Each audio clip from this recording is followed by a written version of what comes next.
ಈ ವರ್ಷ ರಾಜ್ಯದಲ್ಲಿ ಉತ್ತಮ ಮಳೆಯಾಗಿದ್ದರಿಂದ ಬಹುತೇಕ ಅಣೆಕಟ್ಟು ತುಂಬಿ ರಿಂದ ಅಣೆಕಟ್ಟುಗಳಿಂದ ಹೊರಗೆ ನೀರು ಬಿಟ್ಟುವುದರಿಂದ ರಾಜ್ಯದ ಬಹುತೇಕ ತಾಲೂಕುಗಳು ಹಾಗೂ ಗ್ರಾಮಗಳು ಉಳುವ ಭೀತಿ ಎದುರಿಸಿದ್ದಾರೆ. ಇಂಥದೊಂದು ಪ್ರವಾಹ ದೃಶ್ಯ ದಾವಣಗೆರೆ ಜಿಲ್ಲೆ ಹರಿಹರ ತಾಲೂಕ ಹರಿಹರ ನಗರದಲ್ಲಿ ಗಂಗಾನಗರ ಕೊನೆಯ ಭಾಗದ ಪ್ರತಿ ವರ್ಷ ಪ್ರವಾಹ ಎದುರಿಸಿ ನಿರಾಶ್ರಿತ ನಿವಾಸಿಗಳು ತಾಲೂಕ್ ಕಚೇರಿ ಹಾಗೂ ಜಿಲ್ಲಾ ಕಚೇರಿ ಎಷ್ಟು ಬಾರಿ ಮನವಿ ಸಲ್ಲಿಸಲು ಸಹ ಪ್ರವಾಹ ಬಂದಾಗ ಎಪಿಎಂಸಿ ಗೋದಾಮದಲ್ಲಿ ಗಂಜಿ ಕೇಂದ್ರ ಏರ್ಪಡಿಸುತ್ತಾರೆ, ಆಶ್ವಾಸನೆ ಕೊಡುತ್ತಾರೆ. ಪ್ರವಾಹ ಹೋದ ನಂತರ ಮನೆಗೆ ನಿರಾಶ್ರಿತರಿಗೆ ಹಿಂದಕ್ಕೆ ಕಳಿಸಿರುತ್ತಾರೆ. ಸತತ 20 ರಿಂದ 25 ವರ್ಷ ಅಧಿಕಾರಿಗಳ ಇದೇ ಮಾತನ್ನು ಕೇಳಿ ಬೇಸತ್ತು ಇಂದು ಅಖಿಲ ಕರ್ನಾಟಕ ಬಿಜೆಪಿ ಜಮೀರ್ ಅಹ್ಮದ್ ಖಾನ್ ಅಭಿಮಾನಿ ಬಳಗದ ಅಧ್ಯಕ್ಷರನ್ನು ಅವರ ಕಚೇರಿಯಲ್ಲಿ ಭೇಟಿ ನೀಡಿ ತಮ್ಮ ಅಲೆಲನ್ನು ತೋರಿಸಿದಾಗ ಸೈಯದ್ ಮುಜಾಹಿದ್ ಹಾಗೂ ಅತ್ತಾರ್ ಅನೀಸ್ ನಿರಾಶ್ರಿತರನ್ನು ಸಂತಾನ ಹೇಳಿದರು. ಈ ಸಂದರ್ಭದಲ್ಲಿ ನಮ್ಮ ವಾಹಿನಿಗೆ ಅಧ್ಯಕ್ಷರು ಹಾಗೂ ಕಾರ್ಯದರ್ಶಿ ಮಾತನಾಡಿ, ರಾಜ್ಯದಲ್ಲಿ ಕಾಂಗ್ರೆಸ್ ಸಿದ್ದರಾಮಯ್ಯ ಸರ್ಕಾರ ಹಾಗೂ ವಸತಿ ಸಚಿವರಾದ ಉತ್ತಮ ಕಾರ್ಯಗಳನ್ನು ನಡೆಸಿದ್ದಾರೆ. ಆದಷ್ಟು ಬೇಗ ನಿಮ್ಮ ಮನವಿ ಕಲ್ಪಿಸಿ ಶಾಶ್ವತ ಪರಿಹಾರ ಬರವಂಗೆ ನಮ್ಮ ಸಂಘಟನೆ ನಿಮ್ಮೊಂದಿಗೆ ಇರುತ್ತದೆ ಎಂದರು. Firoz Irfan MH SJC news Kannada Harihara.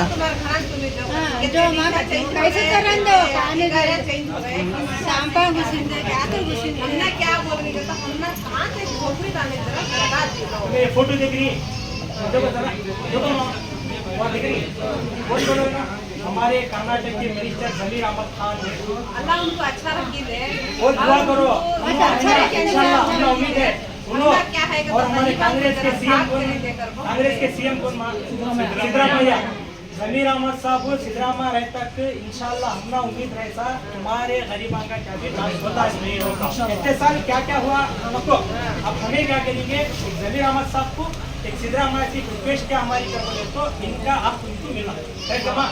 तुम्हें 4-4 महीने तकलीफा में जो जी वो नहीं होना, हालांकि कोई भी तुम्हें है ना घरों को राशन डालो करेगी, तुम्हें क्या भी खाना डालो करेगी, तुम्हें बस एक छत दिया झोपड़ी भले से जगह दिए तो हमारी जिंदगी हमारे बच्चन करो क्या करो हमारी जिंदगी पूरा उसमें गुजर गई।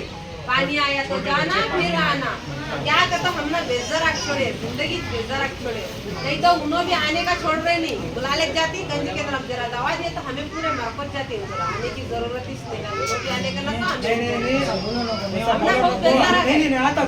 एक साल में 2 बार सामान उठाना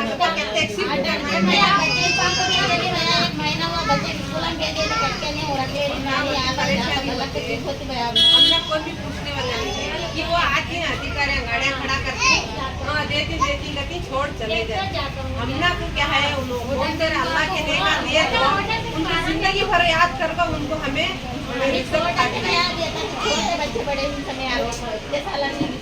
20 साल कर बोले तो है ना सोचने की बात है।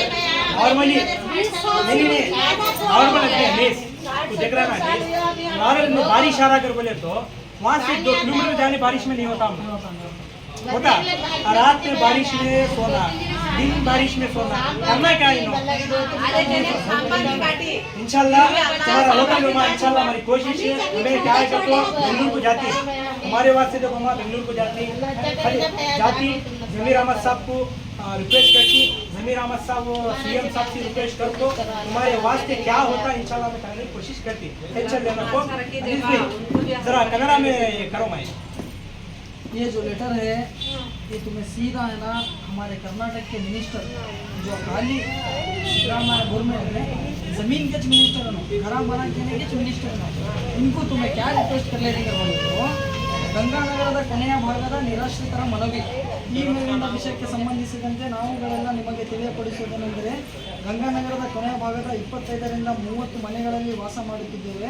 ಆದರೆ ಪ್ರತಿ ವರ್ಷ ಧಾರಾಕಾರ ಮಳೆ ಸುರಿಯುವುದರಿಂದ ಸುಳೆಕೆರೆಯ ಹಳ್ಳದ ನೀರು ಮತ್ತು ತುಂಗಭದ್ರಾ ನದಿಯ ನೀರು ಈ ಮನೆಗಳಿಗೆ ನುಗ್ಗಿ ಮನೆಗಳು ಸಂಪೂರ್ಣವಾಗಿ ಮುಳುಗಿ ಮನೆಗಳು ನೀರಿನ ಸೆಳೆತಕ್ಕೆ ಹಾಳಾಗುತ್ತಿವೆ. ಇಂತಹ ಸಮಯದಲ್ಲಿ ಸರ್ಕಾರ ನಮಗೆ ಎಪಿಎಂಸಿ ಗೋದಾಮುಗಳಲ್ಲಿ ಗಂಜಿ ಕೇಂದ್ರ ತೆರೆದು ಊಟ ವಸತಿ ವ್ಯವಸ್ಥೆ ಮಾಡಿಕೊಡುತ್ತಾರೆ. ಹೀಗೆ ಪ್ರತಿ ವರ್ಷವೂ ಮಳೆಗಾಲದಲ್ಲಿ ನಾವು ಗಂಜಿ ಕೇಂದ್ರದಲ್ಲಿರಬೇಕೆಂಬ ಪ್ರಶ್ನೆ ಮೂಡುತ್ತಿದ್ದು, ಇಂತಹ ಸಮಯದಲ್ಲಿ ಸರ್ಕಾರದ ಜನಪ್ರತಿನಿಧಿಗಳು ಎಲ್ಲರಿಗೂ ವಸತಿ ವ್ಯವಸ್ಥೆ ಮಾಡುತ್ತದೆ ಎನ್ನುತ್ತಾರೆ. ಆದರೆ ಇದುವರೆಗೂ ಯಾರೂ ಮಾಡಿಲ್ಲ. ಆದರೆ ನಾವುಗಳು ಕೂಲಿ ನಾಲಿ ಕೆಲಸ ಮಾಡಿಕೊಂಡು ಜೀವನ ಸಾಗಿಸುತ್ತಿದ್ದು, ಆದ್ದರಿಂದ ಈ ನಮ್ಮ ಕಷ್ಟದ ದಿನಗಳಲ್ಲಿ ಕಷ್ಟದ ಸಮಯದಲ್ಲಿ ತಾವುಗಳು ನಮಗೆ ಕಾಯಂ ವಸತಿ ವ್ಯವಸ್ಥೆ ಮಾಡಿಕೊಡಬೇಕೆಂದು ತಮ್ಮಲ್ಲಿ ಕಳಕಳಿಯ ವಿನಂತಿ. ये तुम्हारे तरफ से कन्नड़ा में बीजेपी जमीर अहमद खान साहब को मुजाहिद भाई इनका साइन है, मैं सेक्रेटरी इनका साइन है। इसमें पूरे में है ना तुम्हारे नामा, तुम्हारे फ़ोन नंबर, इसमें है ना तुम्हारे साइना। ये है ना हमें बेंगलुरु को ले लेके वो जाओ, क्या मिनिस्टर बात तक तो पहुंचाते हैं। हमें कोशिश कर सकते हैं। ಸರ್ ನೀವು ಜಿಲ್ಲಾ BZ ಜಮೀರ್ ಅಹಮದ್ ಖಾನ್ ಅಖಿಲ ಕರ್ನಾಟಕ ಜಮೀರ್ ಅಹಮದ್ ಖಾನ್ ಬಳಗದ ಕಾರ್ಯದರ್ಶಿ, ದಾವಣಗೆರೆ ಜಿಲ್ಲೆ ಕಾರ್ಯದರ್ಶಿ ಅಲ್ಲ. ಕೊನೆಯದಾಗಿ ನೀವು ಏನು ಹೇಳಕ್ಕೆ ಇಷ್ಟಪಡ್ತೀರಾ? ಕಳೆದ 20 ವರ್ಷದಿಂದ ನಮ್ಮ ಹರಿಹರ ನಗರದ ಗಂಗಾನಗರದ ನಿವಾಸಿಗಳಿಗೆ ಆಗಿರೋ ಅನ್ಯಾಯನ ನಮ್ಮಿಂದ ಎಷ್ಟಾಗುತ್ತೆ ಪ್ರಯತ್ನ ಪಟ್ಟು ರಾಜ್ಯ ಸರ್ಕಾರದ ಗಮನಕ್ಕೆ ತಂದು ಆದಷ್ಟು ಬೇಗ ಇವರ ತೊಂದರೆಗೆ, ಇವರ ಸಂಕಷ್ಟಕ್ಕೆ ಪರಿಹಾರ ಒದಗಿಸಲು ನಮ್ಮ ಸಂಘಟನೆ ಬದ್ಧವಾಗಿದೆ. ಯಾವುದೇ ಕಾರಣಕ್ಕೂ ನಾವು ಈ ಮಳೆಗಾಲ ಮುಗಿಯುವ ಮುಂಚೆ ಮುಂದೆಂದೂ ಇವರಿಗೆ ತೊಂದರೆ ಆಗದಂತೆ ಇವರಿಗೆ ವಸತಿ ವ್ಯವಸ್ಥೆಯನ್ನು ನಮ್ಮ ಸಂಘಟನೆಯ ವತಿಯಿಂದ ನಮ್ಮ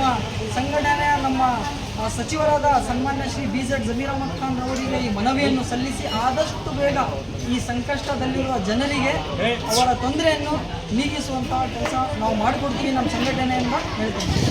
SMR ಮುಜಾಹಿದಾರೆ, ಇವತ್ತು ನಮ್ಮ ಜನಸಂಪರ್ಕ ಕಚೇರಿ ಹತ್ರ ಭಾಳ ಜನ ಸೇರಿರಲ್ಲ, ಇದು ಉದ್ದೇಶ ಏನೇನು ಕಾರ್ಯಕ್ರಮ ಐತಾ? आज हमारे जमीर अहमद खान साहब जो हरियाणा के अंदर ऑफिस है, वो ऑफिस में आने की वजह क्या है कर बोले तो ये गंगानगर बोल को एक एरिया है, नदी वासी जाती, जिसकी वजह से क्या होता है बोले तो पानी यहाँ को बहुत सारे घर डूबती। अब उन्होंने एक हिसाब दिया अपना लिस्ट, किसको 6 घर पानी डूबती। अब उनको क्या करती वो FMC में रखती, उनको है ना 1 महीना 1.5 महीना गंजी चावल वगैरह खिला ले तो ये करते। बाकी के मसाइल कैसा ऐसा 20 साल से हो रहा करते। अब उनका दर्द उन्होंने पेश करे तो हमें कर्नाटक के CM सिद्धरामैया जी से और हमारे उस्ताद मिनिस्टर BZ जमीर अहमद साहब से रिक्वेस्ट क्या कर बोले तो इनको इनका आँख मिलें दे, इनको एक सर की छुपाने की एक जगह मिलें दे कर बोले को हमारी कोशिश है। हमने लेटर दी, इंशाल्लाह मैं ले लेके जाकर बेंगलुरु तक पहुँचा काम करती है इंशाल्लाह।